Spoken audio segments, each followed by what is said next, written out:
नमस्कार दोस्तों, एग्जामोफोबिया YouTube channel में आप सभी लोगों का स्वागत है। जैसा कि आप सभी लोगों को मालूम है कि डुटेरिया प्रकाशन ने बिहार दरोगा प्रारंभिक परीक्षा 2021 को मद्देनजर रखते हुए 15 मॉडल टेस्ट सीरीज लॉन्च की है। उसी सीरीज को हम लोग चला रहे हैं, जिसके तहत आज हम लोग 5वें नंबर की सीरीज पे चर्चा करेंगे। तो चलिए देखते हैं क्वेश्चन नंबर पहला क्वेश्चन है, भारत में अधिकतर किस प्रकार के वन पाए जाते हैं? तो भारत में अधिकतर किस प्रकार के वन पाए जाते हैं? तो इसका सही जवाब है ए ऑप्शन, उष्णकटिबंधीय पर्णपाती वन पाए जाते हैं। भारत में अधिकतर उष्णकटिबंधीय पर्णपाती वन पाए जाते हैं। इन्हें मानसूनी वन भी कहा जाता है। ये वन 70 से 200 सेंटीमीटर वर्षा वाले क्षेत्रों में पाए जाते हैं। इन वनों में चंदन, शीशम, महुआ तथा साल प्रमुख वृक्ष पाए जाते हैं।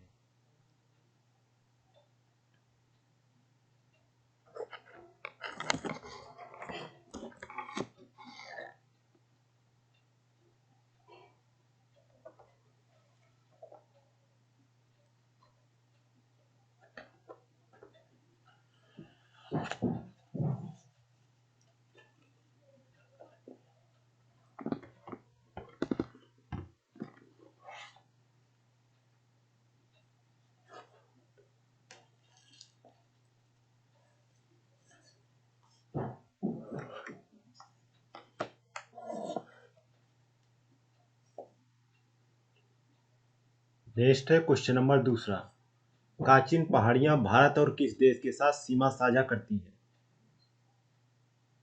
तो दूसरे का सही जवाब है सी ऑप्शन, म्यांमार के साथ।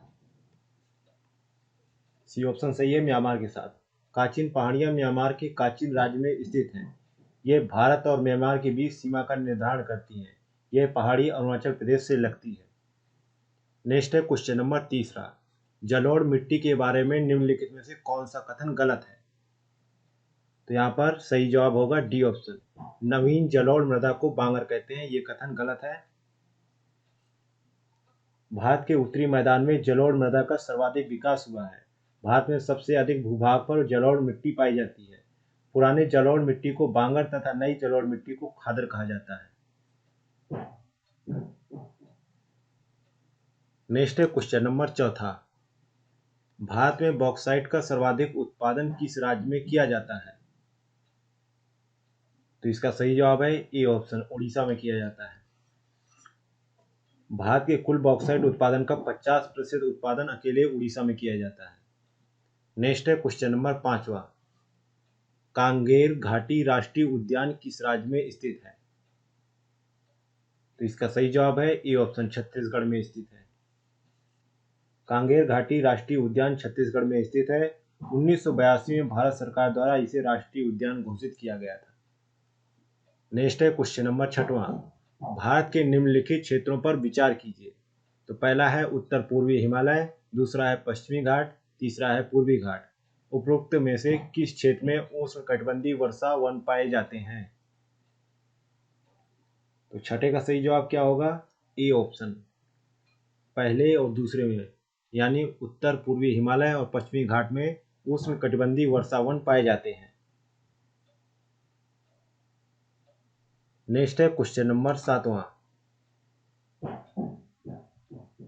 सुंडा सुंडा ट्रेंच किस सागर या महासागर में स्थित है? तो सातवें का सही जवाब है, ये जो है हिंद महासागर में स्थित है। सी ऑप्शन सही है। इसकी गहराई लगभग 8,152 मीटर है। नेक्स्ट है क्वेश्चन नंबर आठवां, अमरावती, हेमावती और काबिनी किसकी सहायक नदियां हैं? तो इसका सही जवाब है बी ऑप्शन, कावेरी की सहायक नदियां हैं। बी ऑप्शन सही है। कावेरी नदी का उद्गम ब्रह्मगिरी पहाड़ी यानी कुर्ग जिला कर्नाटक से हुआ है। इसके दाहिनी तट से मिलने वाली सहायक नदियां काबिनी, स्वर्णावती, अमरावती तथा बाएं तट पर मिलने वाली नदियां हेमवती, अर्कावती, हरंगी इत्यादि है। नेक्स्ट है क्वेश्चन नंबर नौवां, एक घंटे के अंतर के लिए कितने देशांतर की आवश्यकता होती है? तो नौवें का सही जवाब है सी ऑप्शन, 15 डिग्री की आवश्यकता होती है। सामान्यतः 15 डिग्री देशांतर पर समय 1 घंटे का अंतर होता है। पृथ्वी 24 घंटे में 360 डिग्री घूमती है अर्थात एक घंटे में देशांतर के 360 divided by 24 equal to 15 degree अंश देशांतर सूर्य के ठीक सामने से होकर जाते हैं। अर्थात एक डिग्री देशांतर के अंतर के लिए स्थानीय समय में 4 मिनट का अंतर होता है।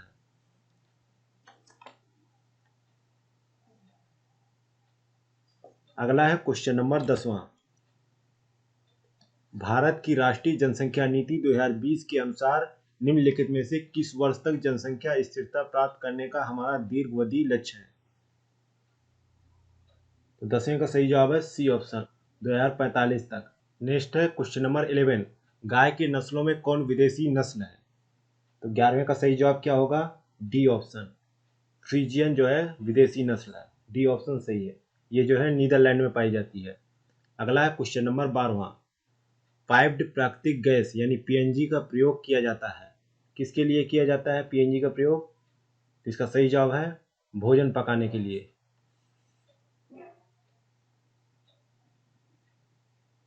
नेक्स्ट है क्वेश्चन नंबर 13वां। किस प्रकार की अभिक्रिया से सबसे अधिक हानिकारक विकिरण पैदा होते हैं? तो 13वें का सही जवाब है ए ऑप्शन, संलयन अभिक्रिया से सबसे अधिक हानिकारक विकिरण पैदा होते हैं। संलयन अभिक्रिया बहुत तीव्र चाल से चलती है, जिसके परिणाम स्वरूप सबसे अधिक हानिकारक विकिरण पैदा होते हैं। अगला है क्वेश्चन नंबर 14। निम्नलिखित में किसका उपयोग परमाणु भट्टी में नियंत्रक क्षणों की तरह किया जाता है? 14 नंबर का सही जवाब है डी ऑप्शन, बोरोन का उपयोग किया जाता है परमाणु भट्टी में नियंत्रक क्षणों के रूप में। नेक्स्ट है क्वेश्चन नंबर 15। चिली सोरा किसका सामान्य नाम है? तो चिली सोरा किसका सामान्य नाम है? तो इसका सही जवाब है सोडियम नाइट्रेट का। सी ऑप्शन सही हो जाएगा। सोडियम नाइट्रेट का फॉर्मूला क्या होता है? NaNO3।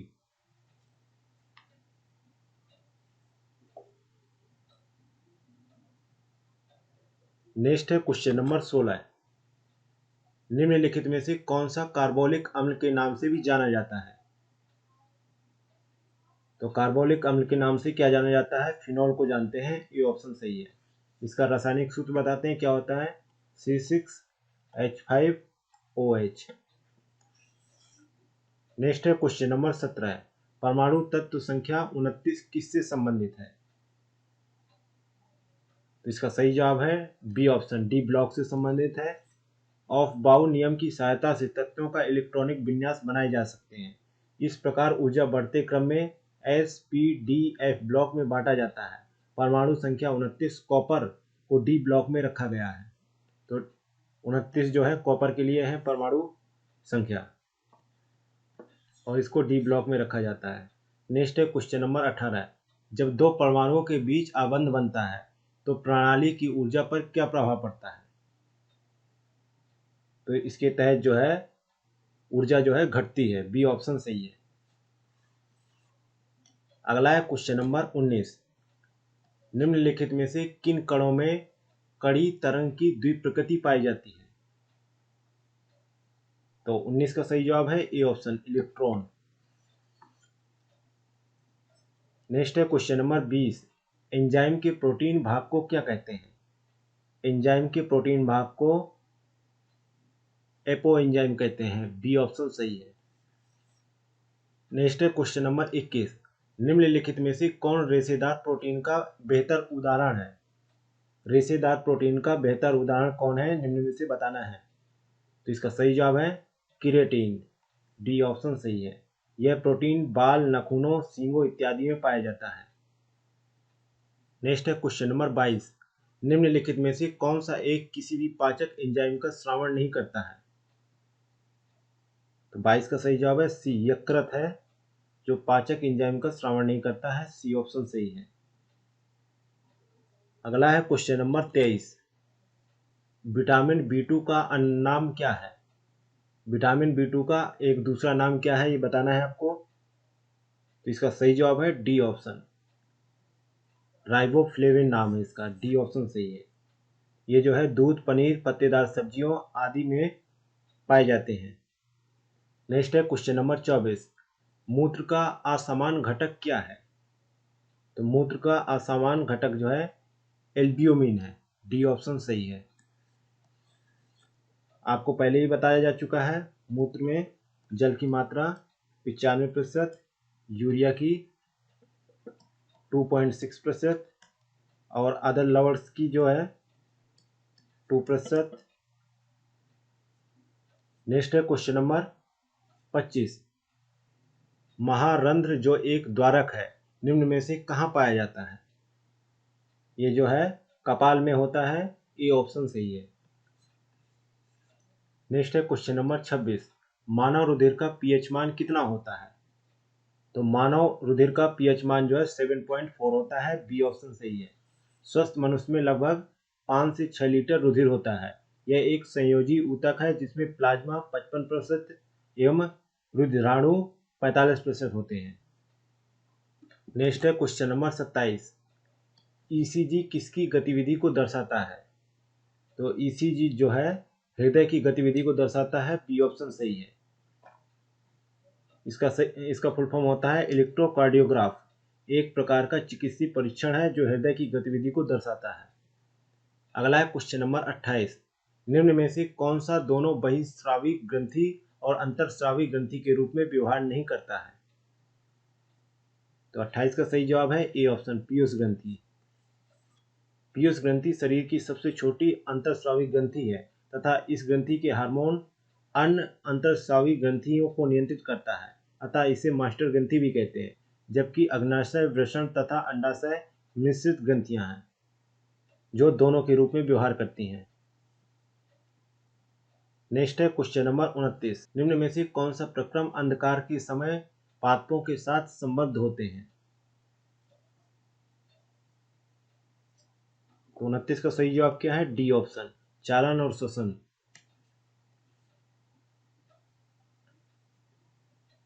नेक्स्ट है क्वेश्चन नंबर 30।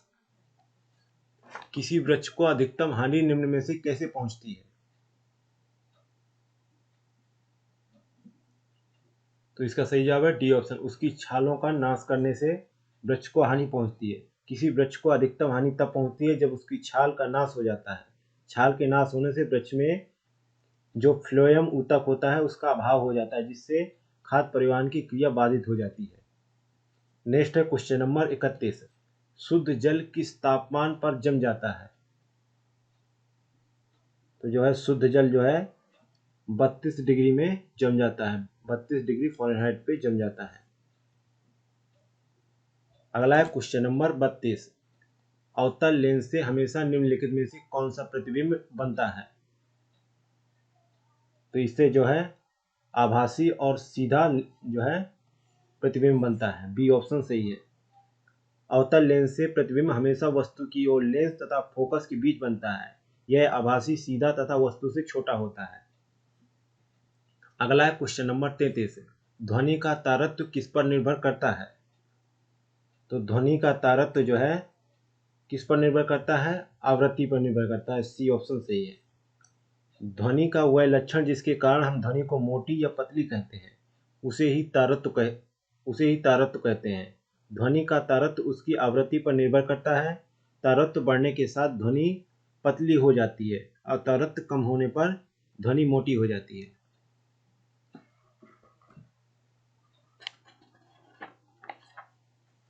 नेक्स्ट है क्वेश्चन नंबर 34। गैलीलियो के गिरते पिंड के नियम को किस नाम से जाना जाता है? तो गैलीलियो के गिरते पिंड के नियम को न्यूटन का पहला नियम भी कहा जाता है, बी ऑप्शन सही है। अगला है क्वेश्चन नंबर 35। इनमें से कौन ऊर्जा की एक इकाई नहीं है? तो जो है किलोग्राम मीटर प्रति सेकंड जो है ऊर्जा की एक इकाई नहीं है। नेक्स्ट है क्वेश्चन नंबर 36। रेक्टिफायर का उपयोग निम्न में से किसके परिवर्तन करने में किया जाता है? तो 36 का सही जवाब है सी ऑप्शन, एसी से डीसी। दृष्टकारी या रिजुकारी अथवा रेक्टिफायर ऐसी युक्ति है जो आवर्ती धारा यानी एसी को दृष्ट धारा यानी डीसी में बदलने में किया जाता है। अगला है क्वेश्चन नंबर 37।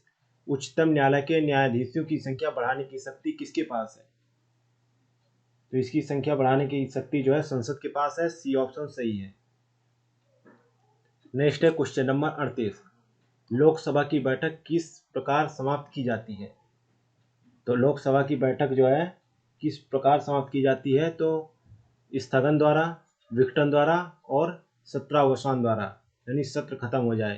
तो डी ऑप्शन सही हो जाएगा, उपयुक्त सभी द्वारा। नेक्स्ट है क्वेश्चन नंबर 39। राज्यसभा में राज्यों को प्रतिनिधित्व किस आधार पर दिया जाता है? तो राज्यसभा में प्रतिनिधित्व जो है उनकी जनसंख्या के अनुपात में दिया जाता है। बी ऑप्शन सही हो जाएगा। जहाँ की जितनी जनसंख्या वहाँ का उतना प्रतिनिधित्व होता है। राज्यसभा में राज्यों को प्रतिनिधित्व उनकी जनसंख्या के आधार पर दिया जाता है।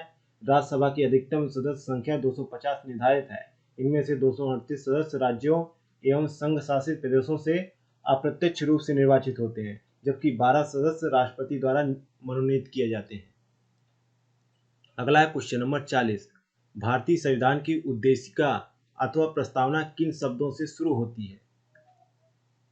तो 40 का सही जवाब है डी ऑप्शन, हम भारत के लोग से शुरू होती है। डी ऑप्शन सही हो जाएगा। नेक्स्ट है क्वेश्चन नंबर 41। संविधान के किस संशोधन द्वारा लोकसभा के सदस्यों की संख्या 525 से बढ़ाकर 545 कर दी गई थी? तो 41 का सही जवाब है 31वें संविधान संशोधन अधिनियम 1973 के तहत लोकसभा की सीटों की संख्या 525 से बढ़ाकर 545 कर दी गई थी। तो इसका सही जवाब हो जाएगा सी ऑप्शन। नेक्स्ट है क्वेश्चन नंबर 42। राज्यों की सीमा क्षेत्र में वृद्धि, कमी, नाम परिवर्तन से संबंधित विधेयक पर निम्नलिखित में से किसकी पूर्व मंजूरी आवश्यक है? तो 42 का सही जवाब है डी ऑप्शन, राष्ट्रपति की जो है मंजूरी आवश्यक होती है। नेक्स्ट है क्वेश्चन नंबर 43। निम्नलिखित में से कौन सा सही सुमेलित नहीं है? तो 43 का सही जवाब है डी ऑप्शन, जो धर्म की स्वतंत्रता का अधिकार अनुच्छेद 25 से 28 के मध्य होता है, जो कि 25 से 27 के मध्य नहीं होता। यहाँ 27 की जगह 28 होना चाहिए था, इसलिए ये जो है सुमेलित नहीं है। डी ऑप्शन सही है। नेक्स्ट है क्वेश्चन नंबर 44। उपराष्ट्रपति का पद रिक्त होने पर कितने दिनों के भीतर चुनाव कराने का प्रावधान है? अगर उपराष्ट्रपति का पद जो है रिक्त है तो जो है कोई समय सीमा इसके लिए तय नहीं है, इसलिए ये ऑप्शन सही हो जाएगा। और इसका जो है उल्लेख अनुच्छेद 68(2) में मिलता है। नेक्स्ट है क्वेश्चन नंबर 45। निम्नलिखित में से कौन सा कथन सही नहीं है? तो यहाँ पर जो है तीसरा कथन सही नहीं है, राज्यपाल का वेतन और भत्ते केंद्र की संचित निधि पर भारित होता है। ये कथन जो है सही नहीं है। संविधान के अनुच्छेद 155 के अनुसार राज्यपाल की नियुक्ति राष्ट्रपति द्वारा होती है और राज्यपाल के वेतन और भत्ते राज्य की संचित निधि पर भारित होते हैं, ना कि केंद्र के। नेक्स्ट है क्वेश्चन नंबर 46। निम्नलिखित में से कौन से विषय राज्य सूची के अंतर्गत आते हैं? तो 46 का सही जवाब है बी ऑप्शन, पुलिस जो है राज्य सूची के अंतर्गत आते हैं। बाकी शिक्षा, परिवार नियोजन, वनों, वन पशुओं और पशुओं का संरक्षण केंद्र सरकार की सूची के अंतर्गत आता है।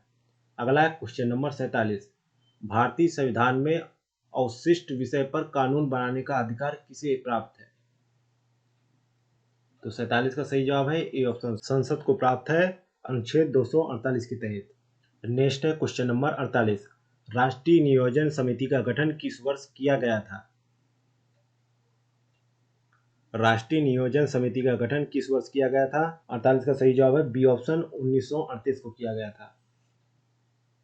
और इसके अध्यक्ष जो थे पंडित जवाहरलाल नेहरू थे। अगला है क्वेश्चन नंबर 49। गेल की स्थापना किस वर्ष की गई थी? तो गेल की स्थापना जो है 1984 में हुई थी। डी ऑप्शन सही है और इसका मुख्यालय नई दिल्ली में है। अगला है क्वेश्चन नंबर 50। पूर्ति स्वयं अपनी मांग उत्पन्न करती है, यह किस नियम से संबंधित है? तो ये जो है से का नियम है, ए ऑप्शन सही है। से के नियम के अनुसार पूर्ति स्वयं अपनी मांग उत्पन्न करती है। यह नियम वस्तु विनिमय और मुद्रा विनिमय दोनों पर लागू होता है। नेक्स्ट है क्वेश्चन नंबर 51। रेखी समिति का संबंध किससे है? तो रेखी समिति का संबंध जो है अप्रत्यक्ष कर से है। बी ऑप्शन सही है। नेक्स्ट है क्वेश्चन नंबर 52। भारत में मौद्रिक नीति कौन निर्धारित करता है? भारत में मौद्रिक नीति कौन निर्धारित करता है? तो 52 का सही जवाब है आरबीआई निर्धारित करता है। सी ऑप्शन सही है। आरबीआई की स्थापना की बात करें तो 1935 में हुई थी और इसका मुख्यालय मुंबई में है। और आरबीआई का लेखा वर्ष जो है 1 जुलाई से 30 जून के मध्य होता है।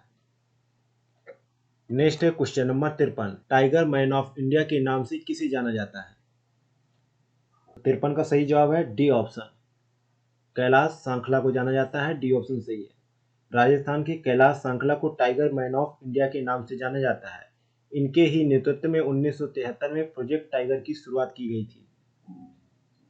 अगला है क्वेश्चन नंबर 54, पटना पश्चिम बिहार कहाँ स्थित है? तो पटना पश्चिम बिहार जो है कहाँ पे स्थित है? तो ये जो है एटा में स्थित है। बी ऑप्शन सही है। इसकी स्थापना 1990 में की गई थी। अगला है क्वेश्चन नंबर 55, हिटकल परियोजना किस नदी पर स्थित है? तो हिटकल परियोजना जो है घाट प्रभा नदी पर स्थित है, जो कर्नाटका में है। सी ऑप्शन सही है। नेक्स्ट है क्वेश्चन नंबर 56, विश्व पर्यावरण दिवस कब मनाया जाता है? तो विश्व पर्यावरण दिवस 5 जून को मनाया जाता है। डी ऑप्शन सही है। और 2020 का थीम था टाइम ऑफ नेचर। सर्वप्रथम यह 1973 में मनाया गया था। नेक्स्ट है क्वेश्चन नंबर 57, प्रोजेक्ट एलिफेंट की शुरुआत किस वर्ष की गई थी?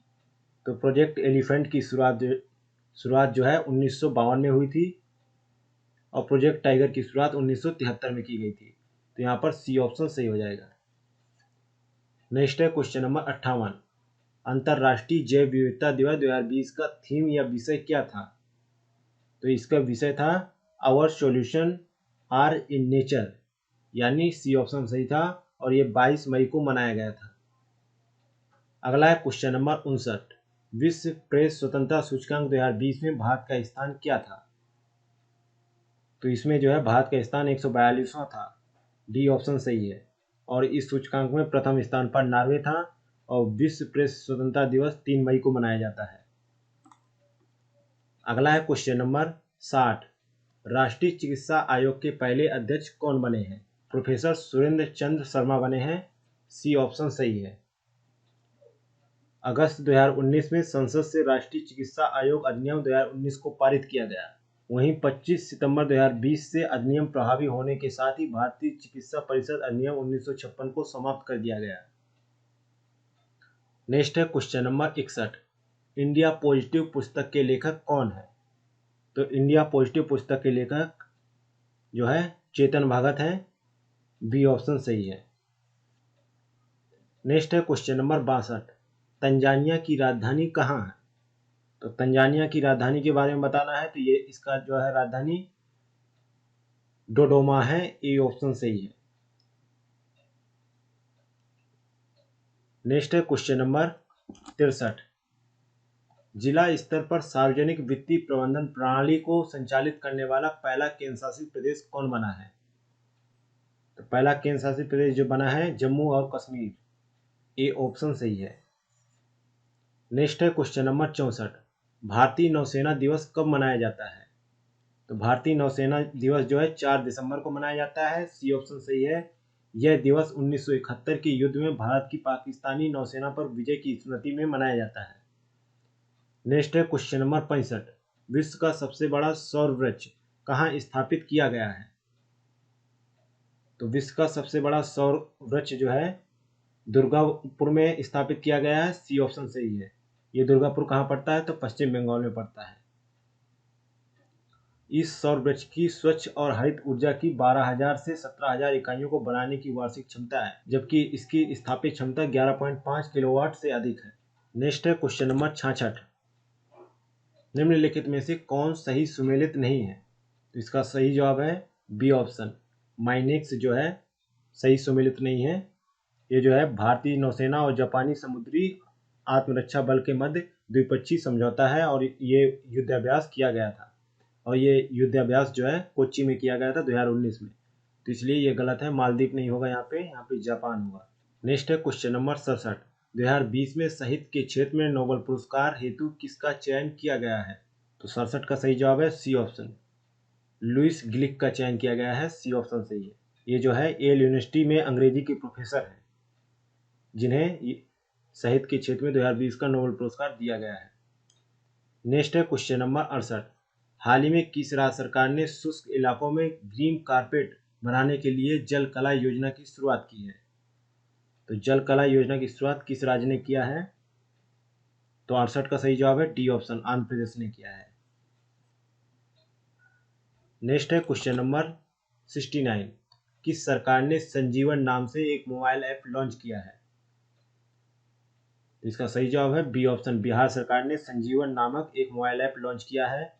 इस ऐप के माध्यम से कोविड-19 से संबंधित जानकारी जैसे बचाव के उपाय, जांच, उपचार एवं नजदीकी हॉस्पिटल में खाली बेड की जानकारी मिल सकेगी। अगला है क्वेश्चन नंबर 70। 29 अगस्त को राष्ट्रीय खेल दिवस के अवसर पर 5 खिलाड़ियों को राजीव गांधी खेल रत्न पुरस्कार प्रदान किया गया। निम्न में से कौन उनमें शामिल नहीं है? तो इसका सही जवाब है सी ऑप्शन, जसप्रीत बुमराह उसमें सम्मिलित नहीं है। सी ऑप्शन सही है। और किन को मिला है? तो रोहित शर्मा क्रिकेट के लिए, मरियप्पन टी जो है पैरा एथलेटिक्स के लिए, मनिका बत्रा जो है टेबल टेनिस के लिए, और विनेश फोगट जो है कुश्ती के लिए, और रानी रामपाल को हॉकी के लिए राजीव गांधी खेल रत्न पुरस्कार मिला है। नेक्स्ट है क्वेश्चन नंबर 71। निम्नलिखित में से कौन सा सही सुमेलित है? तो यहाँ पर जो है तीनों ही सही सुमेलित हैं, इसलिए 3 आंसर हो नहीं सकते, इसलिए डी आंसर सही हो जाएगा। नेक्स्ट है क्वेश्चन नंबर 72। किस राज्य सरकार ने हाल ही में सैनिकों के लिए निःशुल्क बस सेवा शुरू की है? तो 72 का सही जवाब है ए ऑप्शन, राजस्थान ने। ए ऑप्शन सही है। सशस्त्र सेनाओं के शौर्य चक्र प्राप्त करने वाले राजस्थान मूल के सैनिकों को रोडवेज की बसों में निःशुल्क यात्रा की सुविधा मिलेगी। नेक्स्ट है क्वेश्चन नंबर 73। प्रसिद्ध व्यक्ति बलबीर सिंह जिनका हाल ही में निधन हो गया, वह किस खेल से संबंधित थे? तो 73 का सही जवाब है ए ऑप्शन, वे हॉकी से संबंधित थे और उनका मई 2020 में निधन हो गया। उनके शानदार प्रदर्शन की बदौलत भारत ने हॉकी में लंदन ओलंपिक जो 1948 में हुआ था, और हेलसिंकी ओलंपिक जो 1952 में हुआ था, और मेलबर्न ओलंपिक जो है 1956 में हुआ था, उसमें गोल्ड मेडल जीता था। अगला है क्वेश्चन नंबर 74। भारतीय वन सर्वेक्षण रिपोर्ट 2019 जो 16वीं रिपोर्ट थी के अनुसार देश में कुल भौगोलिक क्षेत्रफल का वनावरण क्षेत्र प्रतिशत में कितना है? तो 74 का सही जवाब है बी ऑप्शन, 21.67 है। नेक्स्ट है क्वेश्चन नंबर 75। यूएस ओपन 2020 के पुरुष विजेता डोमिनिक थिएम निम्न में से किस देश की खिलाड़ी है? तो 75 का सही जवाब है ऑस्ट्रिया के खिलाड़ी हैं, डी ऑप्शन सही है। वहीं नोवाक जोकोविच की बात की जाए तो वो सर्बिया के खिलाड़ी हैं, राफेल नडाल जो है स्पेन के हैं। और अगला है क्वेश्चन नंबर 76। 72वें गणतंत्र दिवस के अवसर पर किस देश के राष्ट्रपति को अतिथि के रूप में आमंत्रित किया गया है? तो 76 का सही जवाब है ए ऑप्शन, सूरीनाम के जो है राष्ट्रपति को आमंत्रित किया गया है, जिनका नाम चंद्रिका प्रसाद संतोखी है। नेक्स्ट है क्वेश्चन नंबर 77। भारत की पहली सौर आधारित जलापूर्ति परियोजना की शुरुआत किस राज्य में की गई थी? तो इसका सही जवाब है 77 का डी ऑप्शन, अरुणाचल प्रदेश में इसकी शुरुआत की गई है। अब किसने किया था? केंद्रीय जल शक्ति मंत्री गजेंद्र सिंह शेखावत ने। यह परियोजना दिबांग घाटी के 39 गांवों को पीने का पानी उपलब्ध करवाएगी। नेक्स्ट है क्वेश्चन नंबर 78।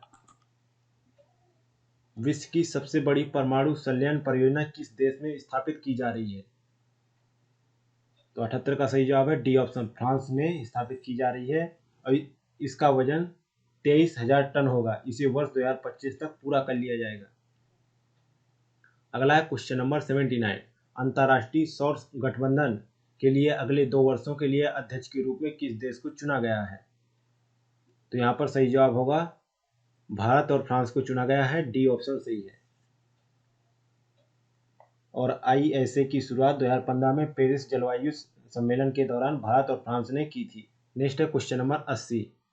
27वां एपेक सम्मेलन 2020 का आयोजन कहाँ किया जाएगा?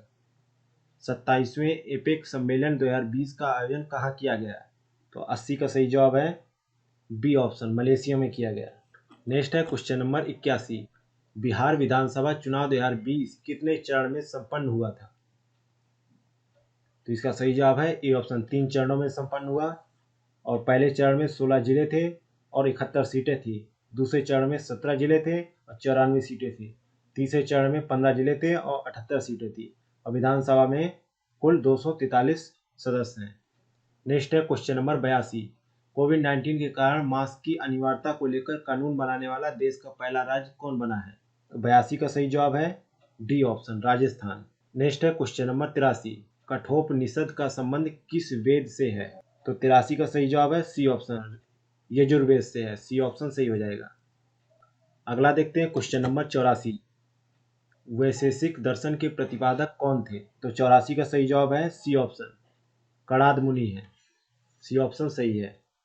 अगला है क्वेश्चन नंबर 85। किस मगध सम्राट को कुड़िक कहा जाता था? तो 85 का सही जवाब है बी ऑप्शन, अजातशत्रु को कुड़िक कहा जाता था। अजातशत्रु को कुड़िक के नाम से भी जाना जाता है। अजातशत्रु का कार्यकाल 492 से 460 ईसा पूर्व तक था। यह अपने पिता बिंबिसार की हत्या करके शासक बना था। नेक्स्ट है क्वेश्चन नंबर 86। हर्ब आसर्ब नामक सिंचाई कर को किसने लगाया था? तो 86 का सही जवाब है फिरोज तुगलक ने। बी ऑप्शन सही हो जाएगा। नेक्स्ट है क्वेश्चन नंबर 87। किस सूफी संत का आदि ग्रंथ में जिक्र किया गया है? तो 87 का सही जवाब है बी ऑप्शन, बाबा फरीद का जिक्र किया गया है। बी ऑप्शन सही है। प्रसिद्ध सूफी संत बाबा फरीद से गुरु नानक काफी प्रभावित थे, इसलिए आदि ग्रंथ में बाबा फरीद का जिक्र किया गया है तथा उनकी शिक्षाओं का संकलन भी इसी ग्रंथ में समाहित किया गया है। अगला है क्वेश्चन नंबर 88। किस युद्ध को जीतने के बाद बाबर ने गाजी की उपाधि ग्रहण की थी? तो 88 का सही जवाब है डी ऑप्शन, खानवा का युद्ध जीतने के बाद बाबर ने गाजी की उपाधि धारण की थी। खानवा का युद्ध 17 मार्च 1527 ईस्वी को बाबर तथा मेवाड़ के शासक राणा सांगा के मध्य हुआ था। इस युद्ध में बाबर विजय हुआ और इसने गाजी की उपाधि धारण की। अगला है क्वेश्चन नंबर 89। किस मुगल शासक को अंग्रेजों ने रंगून निर्वासित किया था? तो 89 का सही जवाब है C option, Bahadur Shah second को। बहादुर शाह द्वितीय अंतिम मुगल शासक यानी बादशाह था। यह एक प्रसिद्ध शायर भी था, इसलिए इसे जफर भी कहते हैं। 1857 में विद्रोहियों का साथ देने के कारण अंग्रेजों ने उन्हें गिरफ्तार कर रंगून भेज दिया था, जहां 1862 में उनकी मृत्यु हो गई थी। अगला है क्वेश्चन नंबर 90। द्वितीय आंग्ल मैसूर युद्ध किस संधि के तहत समाप्त हुआ? तो इसका सही जवाब है बी ऑप्शन, मंगलौर संधि के तहत समाप्त हुआ। द्वितीय आंग्ल मैसूर युद्ध जो 1780 से 84 के मध्य तक चला, इसमें हैदर अली की हार हुई थी तथा मंगलौर की संधि के द्वारा यह युद्ध समाप्त हुआ। इस समय गवर्नर वॉरेन हेस्टिंग थे। नेक्स्ट है क्वेश्चन नंबर 91। किस वर्ष भारतीय राष्ट्रीय कांग्रेस का अधिवेशन बिहार के बांकीपुर में आयोजित किया गया था? तो 91 का सही जवाब है 27वां जो है कांग्रेस अधिवेशन जो 1912 में हुआ था, वो बांकीपुर में हुआ था। बांकीपुर कहाँ पड़ता है? तो पटना में पड़ता है। इसकी अध्यक्षता RN मधोलकर ने की थी। तो सही जवाब हो जाएगा 1912, बी ऑप्शन। नेक्स्ट है question number 92। Land holders society की स्थापना किसके द्वारा की गई थी? तो 92 का सही जवाब है ए ऑप्शन, द्वारका नाथ टैगोर द्वारा की गई थी। कब की गई थी? तो 1838 ईस्वी में। इसका मुख्यालय कलकत्ता में है। नेक्स्ट है क्वेश्चन नंबर 93। मोंटेग्यू घोषणा को किस भारतीय ने सूर्यविहीन उषाकाल कहा था? तो 93 का सही जवाब है ए ऑप्शन, बाल गंगाधर तिलक ने कहा था। मोंटेग्यू घोषणा वर्ष 1917 में हुई थी। इस घोषणा को भारतीय उदारवादियों ने मैग्ना कार्टा की संज्ञा दी थी, परंतु बाल गंगाधर तिलक ने इसे सूर्यविहीन उषाकाल कहा था।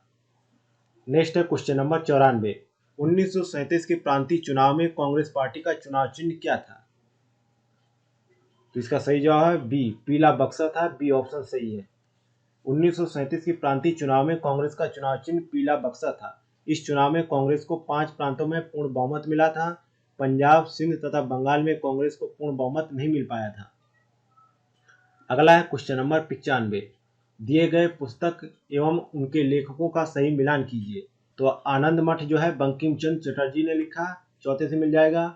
अभ्युदय जो है मदन मोहन मालवीय ने लिखा, तीसरे से मिल जाएगा।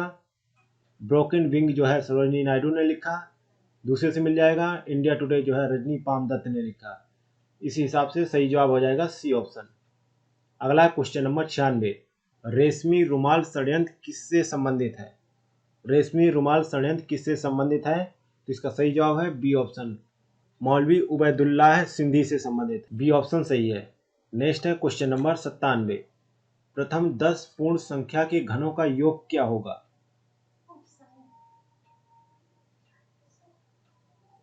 प्रथम 10 पूर्ण संख्या, तो 0 से 9 तक, तो इनके घनों का क्या होगा, तो फॉर्मूला लगाते हैं इसमें,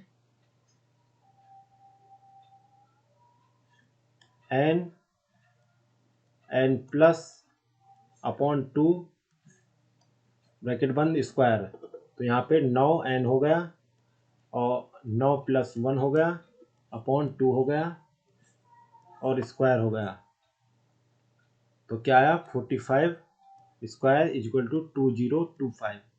सही आंसर हो जाएगा ई ऑप्शन। नेक्स्ट है क्वेश्चन नंबर 98। 11 संख्याओं का औसत 35 है। यदि प्रथम 6 संख्याओं का औसत 32 हो और अंतिम 6 का औसत 37 हो तो छठी संख्या क्या होगी। तो 11 संख्याओं का योग जो है क्या होगा, 11 × 35 = 385 हो जाएगा। औसत 35 है ना, तो इसलिए टोटल ये हो जाएगा। फर्स्ट 6 संख्याओं का योग तो 6 × 32, तो टोटल हो जाएगा 192। लास्ट 6 की बात कर रहा है तो 6 × 37 है तो = 222 हो जाएगा।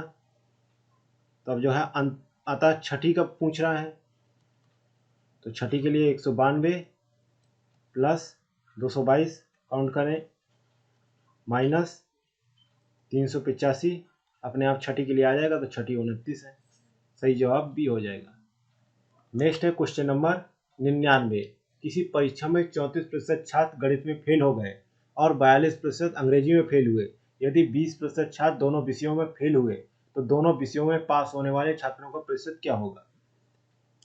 मैथ की बात करें तो 34% फेल हुए, इंग्लिश में 42% और दोनों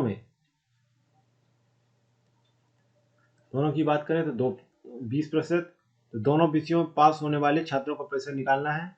तो टोटल 100% माइनस 34 प्लस 42 माइनस 20, तो 100 माइनस 56 आ गया = 44।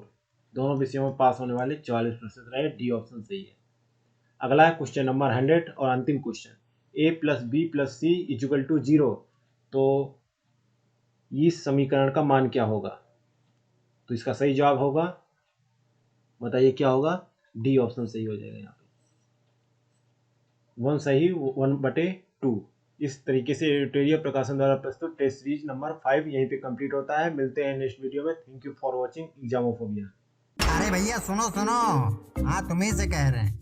अब यहाँ तक आ ही गए हैं तो मतलब वीडियो अच्छी लगी है, और वीडियो अच्छी लगी है तो लाइक करना शर्माना कैसा। तो हमारी वीडियो को लाइक करें, शेयर करें और चैनल को सब्सक्राइब करना बिल्कुल ना भूलें। धन्यवाद।